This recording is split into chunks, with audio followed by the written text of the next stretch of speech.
Pronto, o vídeo começou com apenas 1 minuto de atraso, me perdoe, estava ocupado fazendo uma coisa.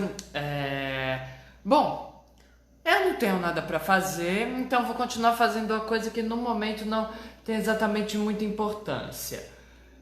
Até eu ver que alguém apareceu, então... não é isso. Vamos colocando aqui já a música, né? Bom, a coisa que eu tô fazendo que no momento não tem importância nenhuma é descobrindo se eu descobrir como como fazer o canal lá do YouTube, né? E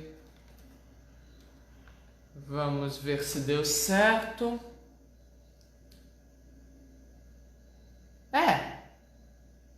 Eu aparentemente consegui. Bom, então quando as pessoas aparecerem, eu digo qual é. E aí, tenta fazer, mas enfim, ninguém apareceu ainda, né? Então, por enquanto não tenho nada pra fazer enquanto eu não ver que ninguém apareceu. Bom, então eu vou ficar aqui enrolando, fazendo absolutamente nada. Apareceu uma pessoa. Pronto. Fala quando eu puder começar, tá bom? E enquanto eu não começo, eu vou aqui enrolando e falando que no vídeo anterior a gente começou a conversar sobre a música O Negro Religioso, que está sendo cantada pelo... não lembro quem, deixa eu ver... pelo Mestre Marrom, segundo o lugar em que eu baixei a música no YouTube.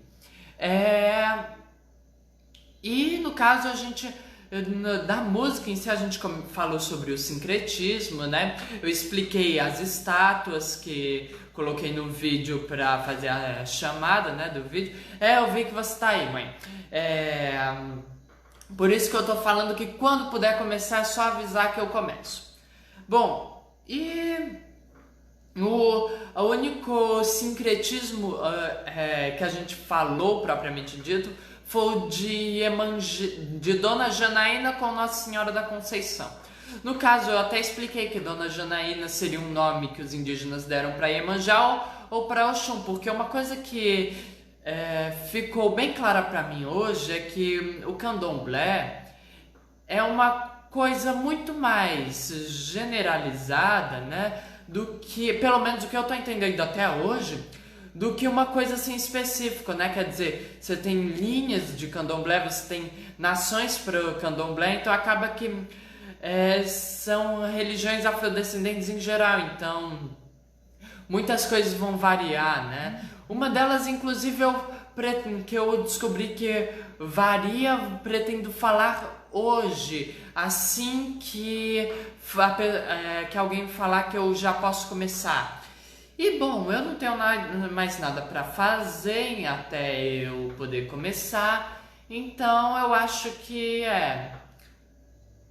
eu vou ficar aqui falando absolutamente sobre nada, é só falando por falar mesmo e sem parar de falar porque não gosto de ficar quieto muito tempo sabendo que possivelmente tem pessoas me olhando.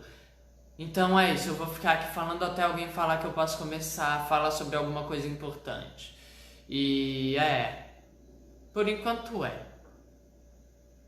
que por acaso é um verbo, é uma conjugação do verbo ser. Posso começar? Ótimo, porque eu já tava ficando sem coisa pra falar. Bom, primeiramente, já que eu posso começar, eu queria avisar, né, que eu consegui criar o canal do YouTube. Eu nomeei com o nome de Papo com Grilo porque eu não sei porquê, mas eu sei que foi. E bom, a gente tenta fazer próxima semana por ali. Se der certo, ótimo. Se não der, pense em como dar certo. Se não der certo de novo, que pena fazer o quê? Eu descobri o que fazer, mas enfim. Problemas para o futuro. Bom, já que eu já posso começar, então vamos falar sobre o que viemos falar hoje? Continuar falando sobre o sincretismo, que eu já falei com a importância na capoeira, mas eu vou falar de novo para ficar bem claro, porque você já sabe qual é a importância, mas é sempre bom reforçar. E se você não sabe, então não viu o vídeo anterior, por favor, vá lá ver. Bom, a importância do sincretismo, tudo sim, vó. E com você, tá tudo bem? Bom, a importância de entender o sincretismo na capoeira é muito simples. A religião, apesar de capoeira não ser uma religião, e ela não deve ser confundida com macumba, pelo amor de Deus, não confunda. Uma coisa não tem nada a ver com a outra. É importante entender a religião dentro da capoeira, que não é só a religião afrodescendente, não são só as religiões afrodescendentes, é também a religião católica, né? É a religião evangélica, são as religiões predominantes no Brasil. No caso, a religião afrodescendente não é tão predominante quanto a católica e a evangélica, mas era a religião predominante entre os capoeiristas. Então nós cantamos o nome de Santa Bárbara, o nome de Santa Maria, o nome de Santo Antônio. E nem sempre a gente está falando de Santa Maria, Santa Bárbara, Santo Antônio. O nome, os toques de berimbau, né, vão dizer qual é o jogo que está sendo jogado. E nós temos temos 4 toques com nomes de santos. Temos o toque de Santa Maria, o toque de São Bento Grande da Angola, São Bento Grande da Regional e São Bento Pequeno. Então, eu creio que seja muito importante para entender o universo da capoeira, entendermos a quem nós estamos nos referindo. Se estamos nos referindo a Santa Bárbara, ou a Orixá Yansan, ou Oiá, né, como também é chamada, se estamos falando de São Bento ou se estamos falando de algum orixá. Afinal de contas, São Bento é uma personagem extremamente importante no nosso universo da capoeira, até porque existe a crença de que quando o capoeirista morre, ele vai lá para a roda do céu jogar com todos os capoeiras, né? Numa roda que está sendo presidida por São Bento, que é o protetor dos capoeiras, assim como Santo Antônio também é protetor de todos os capoeiristas. Então, essa é a importância de se entender do sincretismo, para determinar de quem a gente está falando, né? Se é de um orixá ou de um santo. Então, nesse caso, vamos continuar a música Boa Noite Marisa Deia, que eu vou colocar desde o início, simplesmente pelo fato de que eu não estou muito afim de procurar na parte que parou, e ela só tem 1 minuto e 58, então é pouco tempo.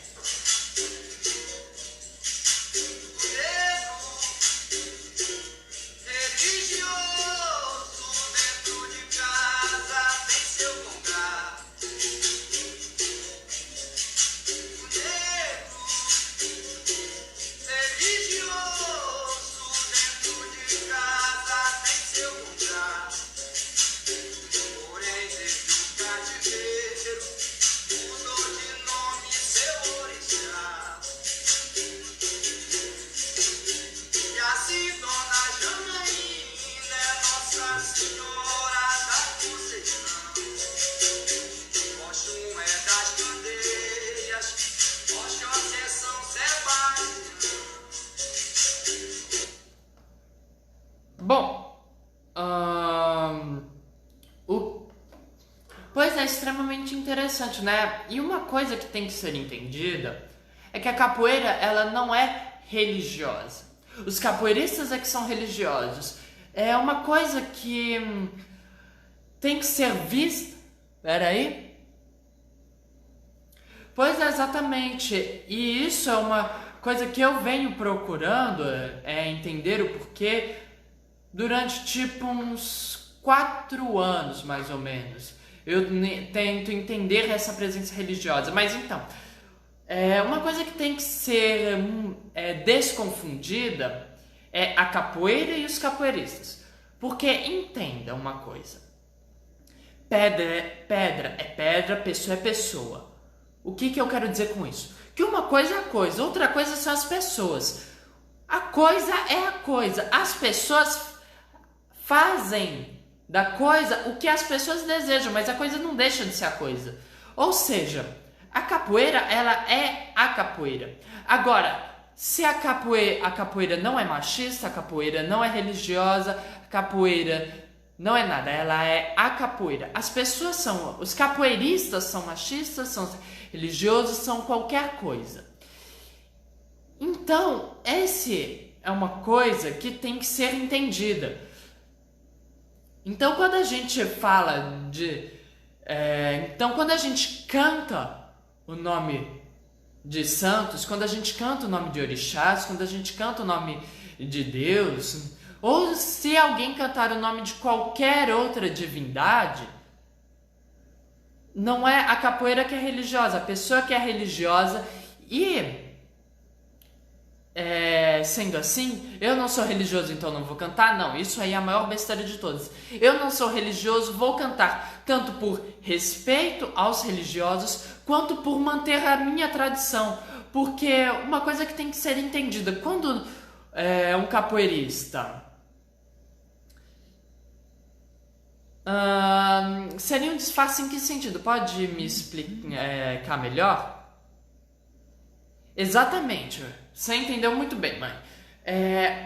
Então, o que é que acontece? Quando um capoeirista faz o sinal da cruz quando vai jogar, ele está pedindo proteção a Deus. E quando um capoeirista canta o nome de um orixá, canta o nome de um santo, ele quer o objetivo é homenagear este orixá ou santo.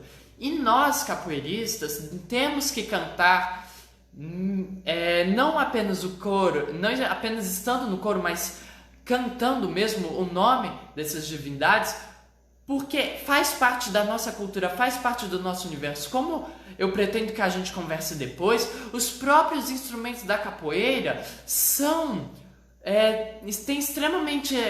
tem uma ligação extremamente importante com as religiões afrodescendentes.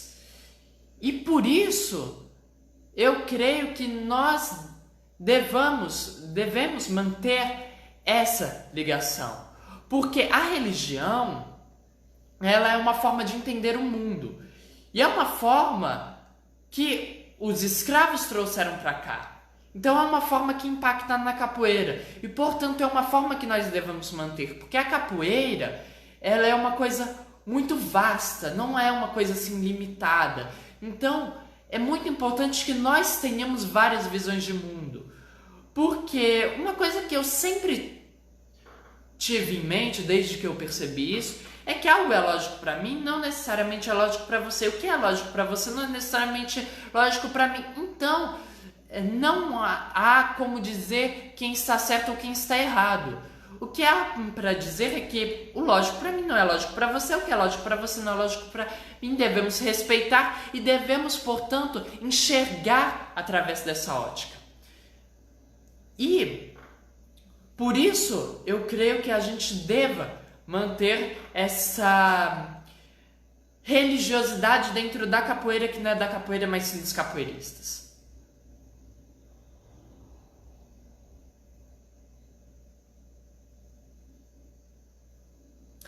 Sim, Marisabel, você pode estar muito correta nesse pensamento, né? Quer dizer, a capoeira ela se disfarçava de dança, os africanos e os escravos em geral tinham a permissão de dançar, geralmente, pelo menos, né? Mas, e talvez nas cantigas falar nomes de santos teria sim um impacto maior para disfarçar, né? Mas eu creio muito mais que seja uma consequência do sincretismo e uma consequência dos escravos que se converteram ao catolicismo realmente, né? Creio que seja muito mais consequência disso, com o objetivo de homenagear um determinado santo ou um determinado orixá disfarçado pelo sincretismo, né? Como eu creio que seja o caso de Santa Bárbara, que a gente conversa depois. Mas, enfim, os orixás e santos que são falados, né, nessa parte da música que eu não falei, né? Oxum e Nossa Senhora das Candeias. Bom, Quem foi Nossa Senhora das Candeias? Como eu disse no vídeo anterior, Nossa Senhora geralmente tem um monte de Nossas Senhoras que se referem a Maria. Nossa Senhora das Candeias é uma imagem de Maria. O que acontece? Nossa Senhora das Candeias também é chamada de Nossa Senhora do Candelabro, era? Deixa eu ver. Ah, não, da Candelária ou Nossa Senhora da Luz. O que acontece? Os judeus antigamente, não sei se hoje, porque eu não sou judeu, eles acreditavam que quando uma mulher paria, ela precisava, deixa eu ver, porque eu sou horrível com números, mas se eu não me engano, são 40 dias, olha, não acredito que acertei. Elas precisavam ficar 40 dias sem ir para os templos religiosos porque elas estavam impuras. Depois desses 40 dias tinham que um sacerdote que purificaria elas e então elas poderiam voltar a entrar nos templos, né? E é exatamente daí que vem a Nossa Senhora das Candeias. Depois que ela pariu Jesus, né? Ela teria ficado impura depois desses 40 dias, indo no sacerdote, teria ficado pura novamente. E bom, no caso, essa questão da luz das candeias veio por causa do que não está escrito na Bíblia, né? Que eu vou ler aqui para vocês, porque obviamente eu não faço a mínima ideia de como é isso de cor, né? Diz assim: agora, Senhor, deixa partir o vosso servo em paz, conforme a vossa palavra, pois os meus olhos viram a vossa salvação, que preparastes diante dos olhos das nações, luz para aclarar os gentios em glória de Israel, vosso povo. E essa parte da luz seria de onde viu o nome luz, candeias, candelária? Candelária, porque candeias é latim para fogo, se eu não me engano. Deixa eu ver de novo aqui, porque eu esqueci. Candeia, vela, tocha, lâmpada, né? Bom, e aí daí teria surgido esse culto à Nossa Senhora das Candeias. E quem é que é Oxum? Oxum é o orixá da feminilidade. Eu acho que falei certo a palavra. O importante é que eu tenho certeza que vocês entenderam. E o orixá do rio Oxum. Claramente no Brasil não tem o rio Oxum, então ela ficou como orixá da feminilidade. Bom, Oxum, tendo esse caráter, ela também se tornou orixá da vaidade, da beleza, do amor, do sexo, do ouro. Deixa eu ver se não esqueci de mais nada, porque é muito. E das águas doces, por causa do rio Oxum. E sendo orixá de um rio e das águas doces, também, e do sexo e tudo, também é o orixá da fertilidade. Bom, Oxum, no caso, ela é filha de Iemanjá, geralmente esposa de Ogum, e depois ela se torna esposa de Xangô, porque geralmente Xangô rouba as esposas de Ogum, né? E, bom, e no caso seria filha de Orunmilá, se minha memória não falha. É isso mesmo, minha memória não falha. E ela também é considerada a Senhora das Pombas. Bom, deixa eu ver, esqueci de mais alguma coisa? Não esqueci não. E bom, e qual é a relação de Oxum com a Nossa Senhora das Candeias? Primeiramente, Nossa Senhora das Candeias, como eu já disse, é Maria. Sendo assim, tem toda essa questão de proteger as gestantes, as mães, essa imagem da mãe ideal, né? Que é uma coisa que Oxum representa, porque Oxum é orixá associada à fertilidade, portanto, às gestantes, ao amor e tudo isso. Então, ela também tem muito esse caráter da mãe, protege as mães, as gestantes. E por que a Nossa Senhora das Candeias, né? No caso, ela é geralmente sincretizada com outras versões da Nossa Senhora. Mas a Nossa Senhora das Candeias, o que acontece? O ouro é muito relacionado à luz. Nossa Senhora das Candeias, que também é chamada de Nossa Senhora da Luz, ganha então essa relação com Oxum, eu creio, por causa disso. Oxum é orixá do ouro, em que brilha luz, então Nossa Senhora da Luz, que é Nossa Senhora das Candeias. Creio que seja mais ou menos essa linha de raciocínio, mas eu fui na minha pesquisa apareceu que Oxum é sincretizada com outras Nossas Senhoras, né? Bom, com quem mais? Qual é o outro santo e orixá que são mencionados? Oxum. Ah, sim. Não, Iemanjá não é relacionada com a luz. Iemanjá é mais relacionada com as águas dos mares, né? Pelo que eu entendi até hoje. No caso, Iemanjá, na verdade, é mais sincretizada com a Nossa Senhora dos Navegantes e com a Nossa Senhora da Conceição, né? Por causa desse caráter materno, né?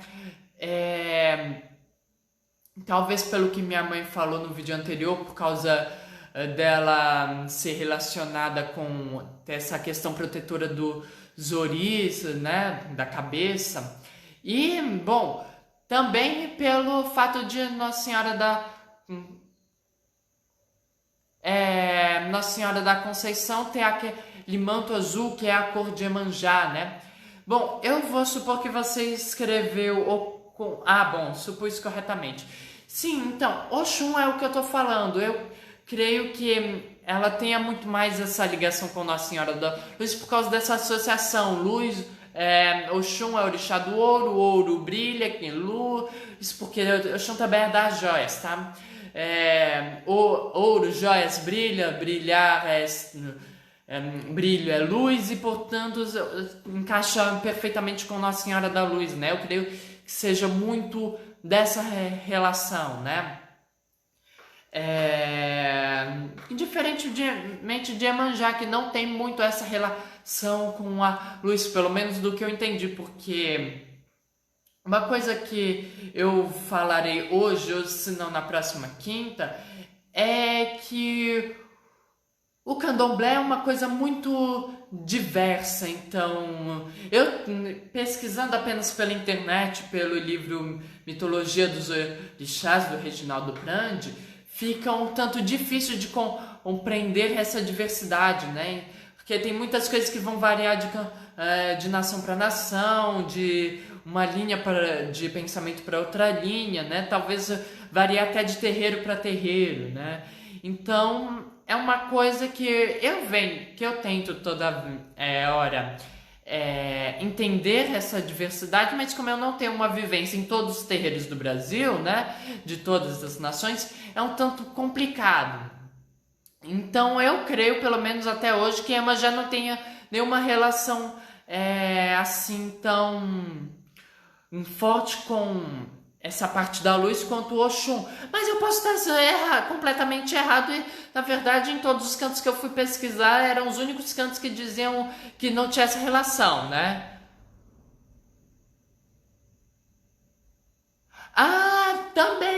Também, Iemanjá, assim, até onde eu consegui entender, né? Tem muito dessa relação com fertilidade, grávidas, filhos, mães e essas coisas que nem Oxum, né? Por isso, ambas são sincretizadas com Nossa Senhora, né? Pelo menos é o que eu entendi até agora. Bom, o outro que ele fala é de Oxóssi, que é sincretizado com São Sebastião. Bom, quem é Oxóssi? Oxóssi, também conhecido como Odé, é o orixá da caça, o orixá das matas, da vida selvagem, né? Bom, ele geralmente é considerado irmão de Ogum, teria sido treinado por Ogum nas artes das caças, né? E se tornado um grande caçador. Ele se tornou rei de Queto, né? Ele é considerado um dos reis de Queto, que é uma cidade que eu suponho que seja do antigo reino Yorubá. Eu não fui pesquisar, mas agora me deu curiosidade, algum dia eu vou parar para pesquisar. E ele é sincretizado com São Sebastião. Deixa eu só ver se eu esqueci de alguma coisa. Não, a única coisa que eu esqueci de mencionar é que ele é filho de Iemanjá e que ele geralmente é casado ou então é amante de Oxum.